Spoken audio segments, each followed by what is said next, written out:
Good morning from the happiest country in the world, mga ka-Gigi!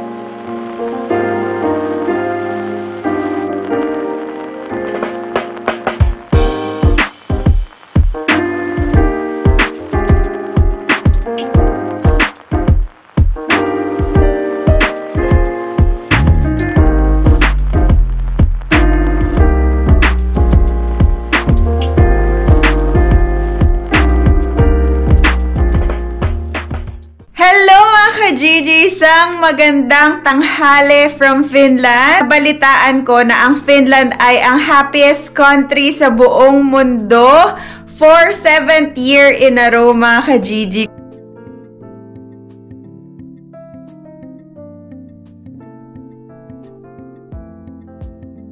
Sobrang proud ako kasi dito kami nakatira sa Finland, mga ka-Gigi, at super blessed kami dahil nabigyan kami ng pagkakataon na makatira sa happiest country sa buong mundo. For today's video, medyo late tayo nakapag-vlog kasi ang dami ko pang ginawa. Naghahabol ako ng edit kasi para meron kayong mapanood. Kasi alam nyo naman, ako yung editor sa amin.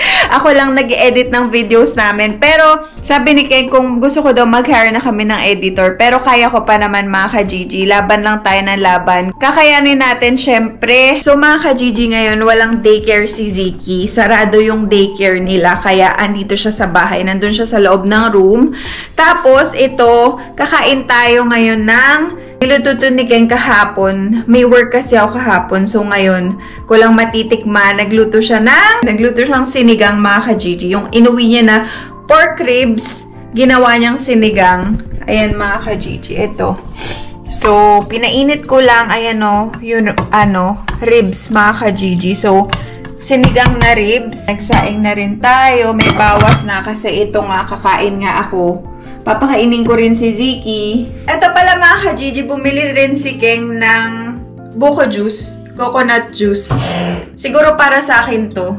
Kasi, meron sa ref. So, nagpunta silang Asian market ni Ziki. Bumili sila ng gabi kasi gusto ko sa sinigang, maraming gabi, mga ka-Gigi. Sino sa inyo gusto ng gabi sa sinigang? Yung parang thick yung pinakasabaw niya. Malapot.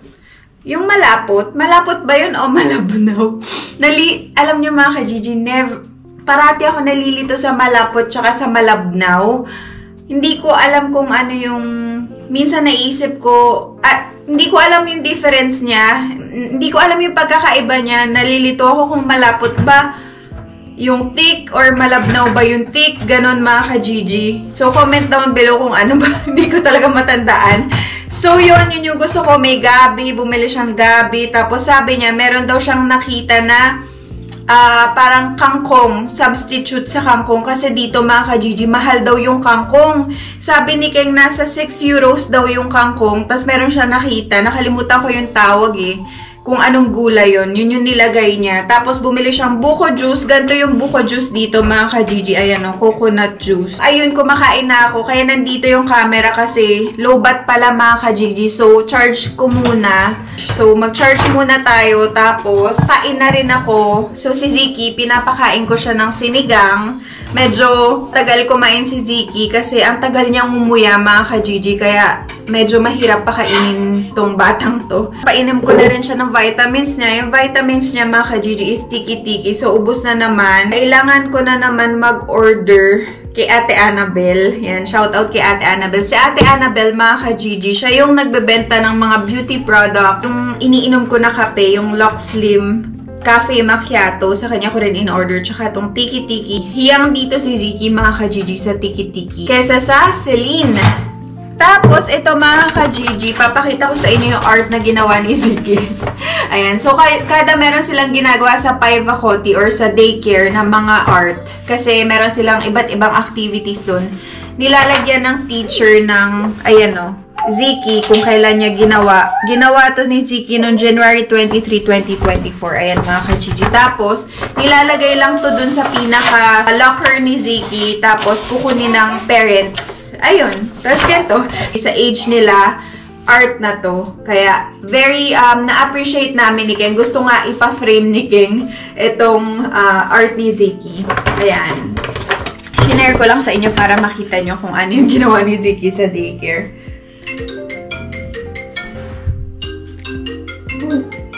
May tumatawag sa akin mga ka-Gigi. Ano kaya ito? May tumawag sa akin pero parang advertising, ganun. So, hindi ko masyado in-entertain yung call pa ganun kasi wala naman kaming dapat pag-usapan. Hindi naman ako interesado dun sa ino-offer niya. So, yun mga ka-Gigi, kumuha akong glass. Ganito yung glass namin. Cute siya. Ganyan, oh. Tapos, tingnan nyo, papakita ko sa inyo yung buko juice dito kung anong... Ayan, oh. Parang, kung nakikita nyo, meron siyang maliliit na buko. May maliliit siya na buko mga ka-Gigi. Ayan, oh. Ang sarap mga ka-Gigi. Pero syempre, wala pa rin tatalo sa buko ng Pinas. Kaya pag umuwi kami, iinom talaga ako ng fresh buko juice mga ka-Gigi.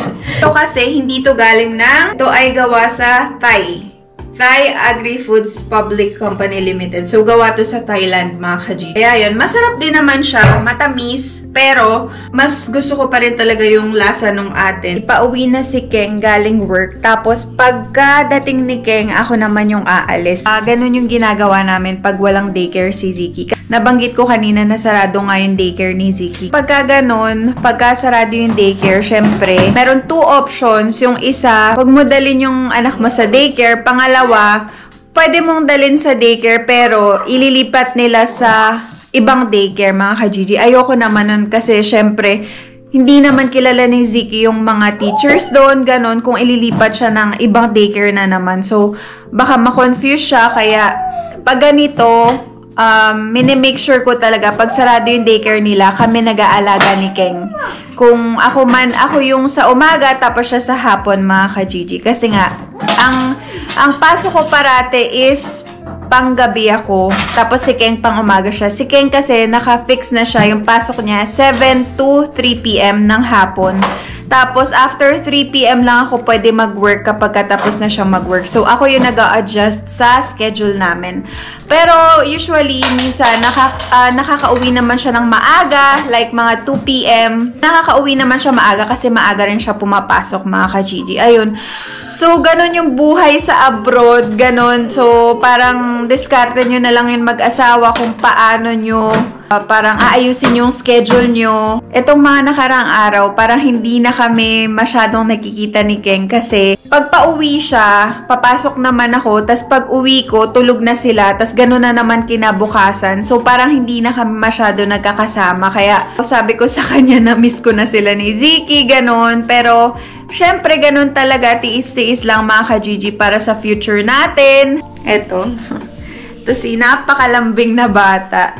Yung, kung napanood niyo yung previous vlog namin, yung last day namin sa Spain, galing kami, ay nakakain kami dun sa isang restaurant na Filipino-owned restaurant. Yung Bar Restaurant Filipinas yung name niya. Tapos andun sila kuya, na-meet namin. Tapos alam niyo mga ka-Gigi, sumama si Ziki sa kanila kahit na hindi naman niya kilala.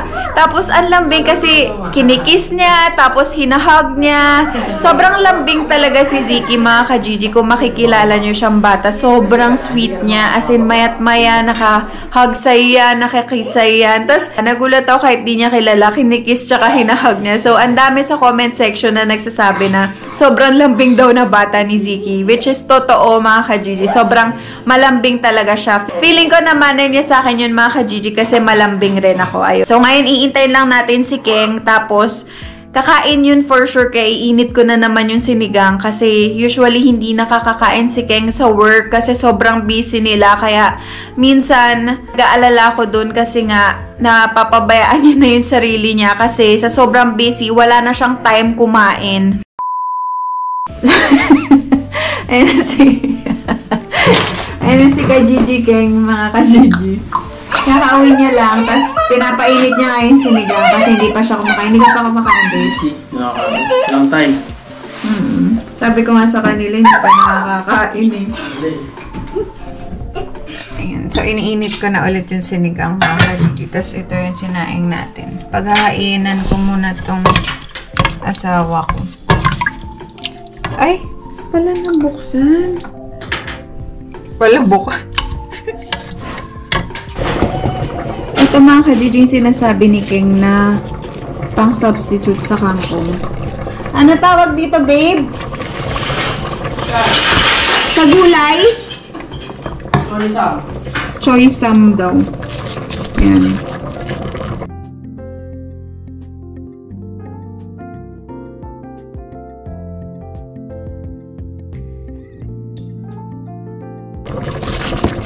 Mura lang. Lagyan na natin.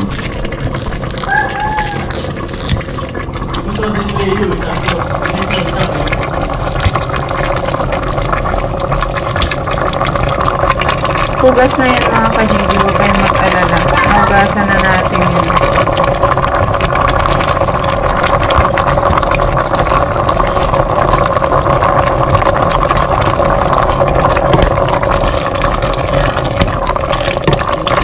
Kain na siya mga ka-Gigi. Let's eat mga ka-Gigi. Swaman. Let's eat. Sinigang. Choy-sam. Parang ano to mga ka-Gigi. Parang kangkong. Kangkong at saka penchay pinagsama. Parang gano'n. Kaya pwede nyo siyang gamitin sa sinigang, sa nilaga. Ito yung substitute namin. Kasi dito ang mahal ng kangkong. Meron dito yung parang sa Thai. Ang tawag nila, Morning Glory. Oo, sabi ko nga 6 euros, no? Mahal, 6 euros. Anong weather ngayon, babe? Malamig, mga sa labas, sa Patay. Ako naman aalis, mga ka-Gigi. Papasok na ako sa work. And mga ka-Gigi, papasok na tayo ngayon sa work. Umuulan mga ka-Gigi. Medyo malakas ulan. Pangit ng weather natin today. So yan mga ka-Gigi, nandito na tayo sa workplace. Andito ulit tayo ngayon mag-work sa Holiday Inn. Dito sa Mero Halati. Yung previous vlog ko, mga ka-Gigi, nung nakaraan, nag-vlog ako, dito rin ako nag-work. So, dito ulit tayo ngayon. Dito sa hotel na to, mga ka-Gigi, is busy. Unlike dun sa isang hotel, sa Hotel Indigo, tsaka sa Crown Plaza, hindi ganun ka-busy. Dito, sobrang busy. Marami silang reservations, ganun. Kaya kailangan nila ng tulong. Kaya ako yung tinawag nila para tumulong dito sa Holiday Inn na hotel. Kasi dun sa Hotel Indigo tsaka sa Crown Plaza, kasi sinabi ko nga sa inyo wala masyadong shift nitong mga nakaraan doon dahil nga tahimik. Pero ito mga ka-Gigi, sobrang busy itong hotel na to kaya maganda. Mabilis yung oras mga ka-Gigi, hindi ka maiinip. Yan, nag-ayos lang ako ng gamit. Hindi ko na kayo naisama kanina sa biyahe kasi sobrang daming tao sa metro tsaka sa train. Ang daming tao. Syempre, hindi naman tayo makapag-vlog-vlog kapag medyo pagka maraming tao. Kaya to, nililigpit ko lang tong mga damit ko para mamaya pag-out natin. Para mamaya mabilis na lang natin maisuot. So, meron akong band-aid. Tapos yung scarf ko.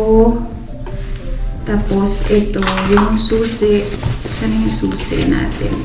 Ito, yung parang susi dito, mga ka-Gigi. So, hiningi ko to sa reception nung isang araw. So, babalik ko na to mamaya kasi last shift ko na today. Pero, hindi ko pa alam sa mga susunod na work schedule, sa work list. Tignan natin kung meron pa akong shift dito.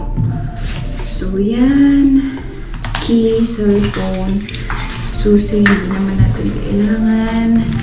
Ayan mga ka-Gigi. So, time check. Meron pa tayong 7 minutes. Let's go, kayod-kayod na tayo.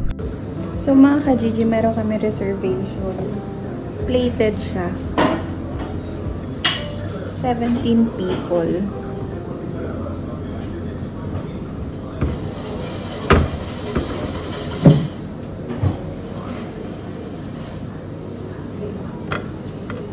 So, ito yung aming appetizer.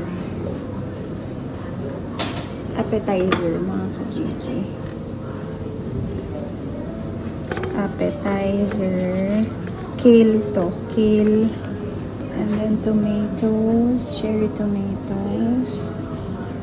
Andun yung chef sa loob. Nagagawa siya ng order. Ako yung inutusan niya na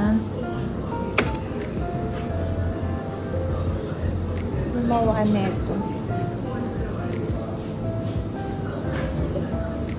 Tapos spring onions, mga ka-Gigi.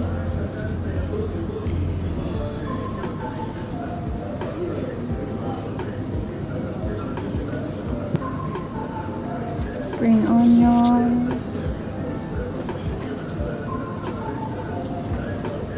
And then, salmon, mga ka-Gigi. Smoked salmon.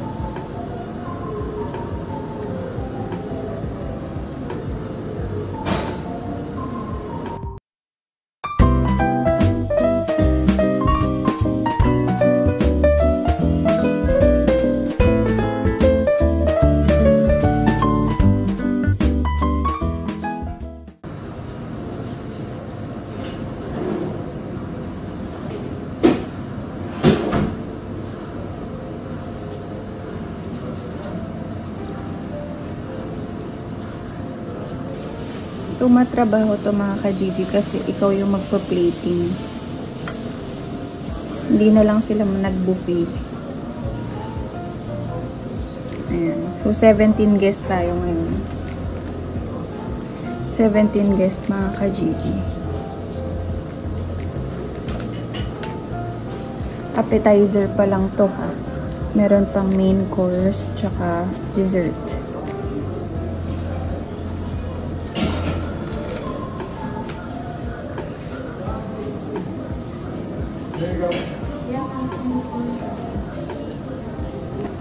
Tapos artichoke mga ka-Gigi, artichoke.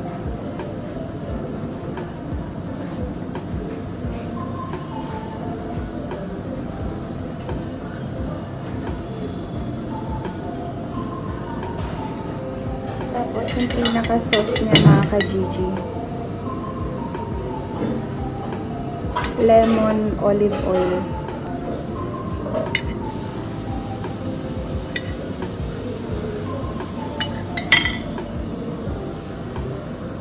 Lemon olive oil, parang dressing niya mga ka-Gigi. Tapos pepper mga ka-Gigi.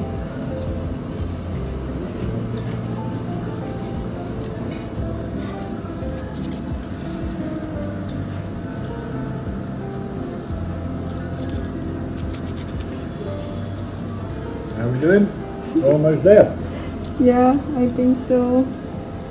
Could do with being that much taller. Huh? You could do with being that much taller, it'd be easy. Yeah. You could do it, it's so far over. I know. Oh my god. Tapos mga ka-Gigi, garnish na. Dill to.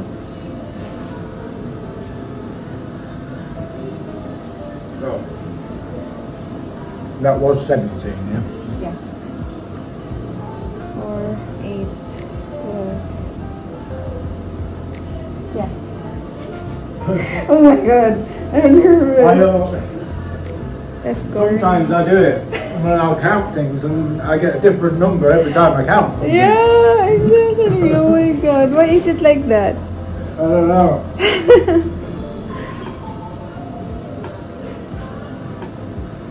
Ano to mga ka-Gigi? Ayun yung chef. Si Chef Martin. Taga ano siya? England. Kaya English yung salita niya mga ka-Gigi. Sa accent. Maaano niya sa accent.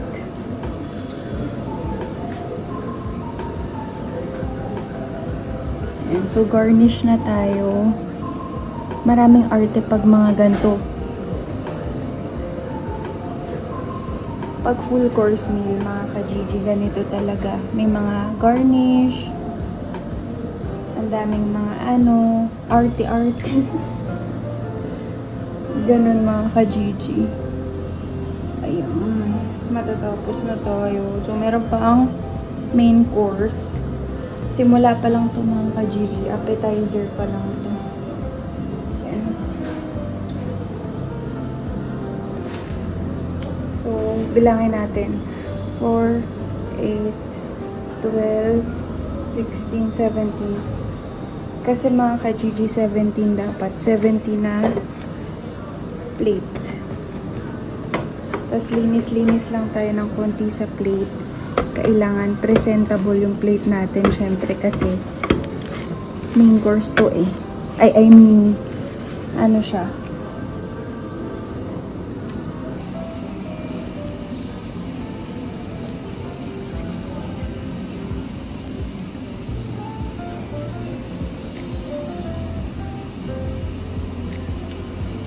Yung kusina. Hello mga ka-Gigi! Ayan, kaka-out ko lang sa work. Kakatapos lang. So, last shift ko dito ngayong gabi. Nakakatuwa mga ka-Gigi, maka-experience, makakilala ng mga bagong tao. Alam niyo yun, ang galing, nakakatuwa. Ayun, so, ngayon pauwi na ako. Medyo maaga kami ngayon kasi hindi ganun ka-busy. Time check mga ka-Gigi, it's 10:30 na ng gabi. Tapos bukas pang morning pa ako, kaya hataw na. Gary V, sasabihin ni Keng, hataw na mga ka-Gigi. So, laban lang tayo. Bukas pang umaga tayo, kaya uwi na tayo. Let's go mga ka-Gigi. Susubukan kong dumaan dito sa may mall.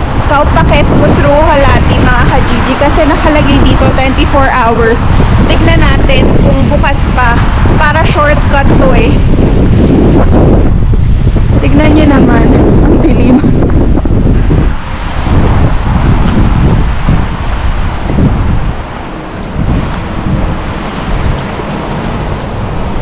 Ayan oh, yan yung mall. Pangit ng weather ngayon, ang hangin tapos maulan pa. Kaya medyo malamig pag humangin. Sobrang pangit ng weather. Sabi spring na tapos na daw winter pero ang lamig pa rin mga ka-Gigi. Isa prank. Na-prank tayo ng Finland. Ayun, bukas pa. Ayan, bukas pa pala mga ka-Gigi. Meron kasi ditong daan. Ayan.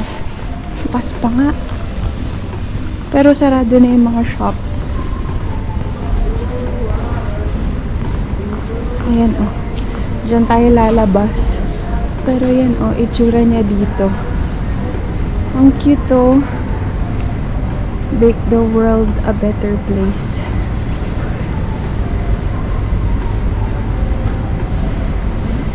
Tapos yan, mga flowers.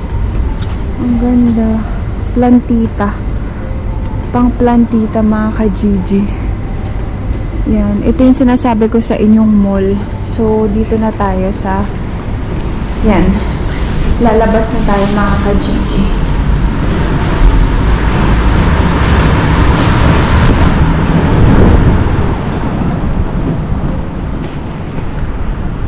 Pero dito tayo kasi dyan yung nakasalubong ko rabbit eh.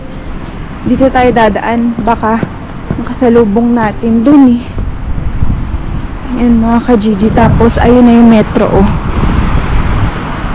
Sige.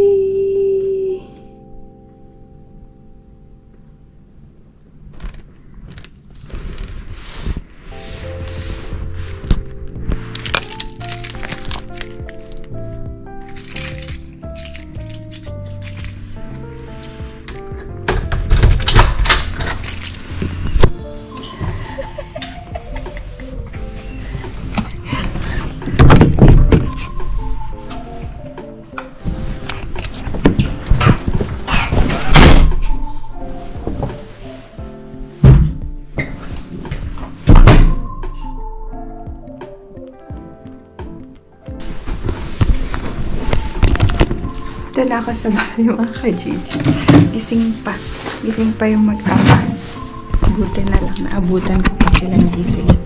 Abutan pa natin silang gising mga ka-Gigi.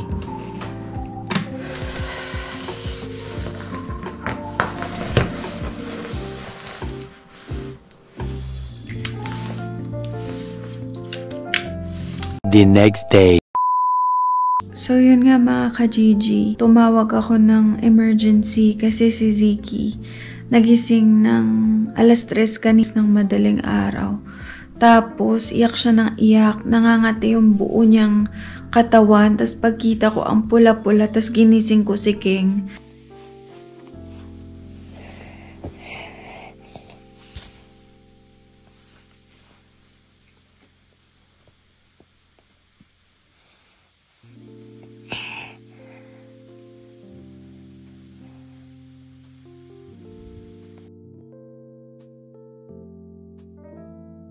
Parang naa-allergy siya kasi nakakain si Ziki ng chicken skin mga ka-Gigi kasi nag-uwi si Keng ng chicken skin, tapos parang nakakain si Ziki. Tapos ayun mga ka-Gigi, bale, feeling namin baka yun yung dahilan kung bakit siya kinate or bakit siya na-allergy. Hindi namin sure, pero wala dito yung gamot niya na pang-allergy nandun sa daycare niya. Nilagay ko dun sa bag niya. Kaya ngayon, ayun si Ziki umiiyak.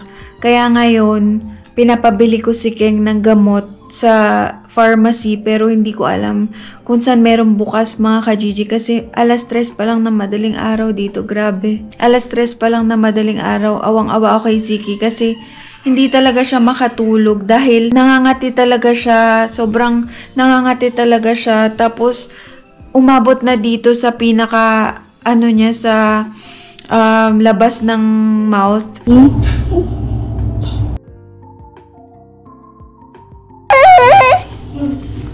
Nangangati na naman siya.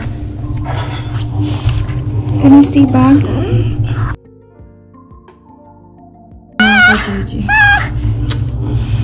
Tapos tumawag na ako sa emergency. Sabi dalhin na namin sa emergency as soon as possible kasi sabi ng nurse natatakot sila na baka mamaya umabot sa throat tapos hindi makahinga si Ziki. Then you have to go to ER. Okay, yes. Yeah. And I'm gonna write that down here. Okay. So if you have to go to ER, you don't have to go here anymore. Okay. Ayun, yun yung iniiwasan nila. Kaya ngayon, hindi ko alam kung paano kami.